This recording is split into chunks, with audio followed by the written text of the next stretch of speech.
சரியா 100 வருஷத்துக்கு முன்னாடி இங்க இருக்கிற டி நகர் மாதிரி ஜப்பான்ல ஒரு பிஸியான ஷாப்பிங் மால்ல சுசுகிங்கிற ஒரு பொண்ணு அவளுடைய 2 வயசு தங்கச்சிக்கு பார்க்கவே டிஃப்ரெண்டா இருக்கிற பொம்மையை வாங்கிட்டு போனாங்க. அந்த ஒரு பொம்மை கியூட்டா ட்ரெஸ் பண்ணி முடி எல்லாமே ஷார்ட்டா வெட்டி பார்க்கவே குழந்தை மாதிரி இருந்த ஒரு ஜப்பானீஸ் டால்.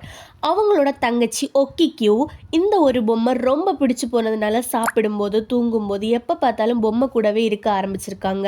இப்படி ஹாப்பியாக போயிட்டு இருந்த லைஃப்பில் யாருமே எதிர்பார்க்காதிருந்த நேரத்தில் 2 வயசான ஒக்கிக்யூ ஒரு வருஷத்தில் இறந்தும் போயிடுறாங்க.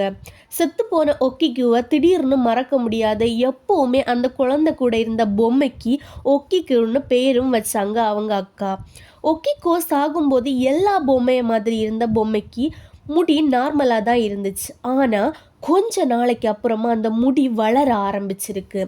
இதை பார்த்து பயந்து போன எல்லாரும் இந்த ஒரு முடியை லேபுக்கும் கொடுத்து அனுப்பியிருக்காங்க. அங்கே டெஸ்ட் பண்ண ரிசர்ச்சர்ஸ் என்ன சொல்லியிருக்காங்க அப்படின்னா, இது மனுஷங்க முடின்னு சொல்லியிருக்காங்க. சில விஷயத்துக்கு சயின்ஸால் கூட ஆன்சர் கண்டுபிடிக்க முடியலை. இந்த கதையை பற்றி நீங்கள் என்ன நினைக்கிறீங்கன்னு கமெண்டில் சொல்லுங்கள்.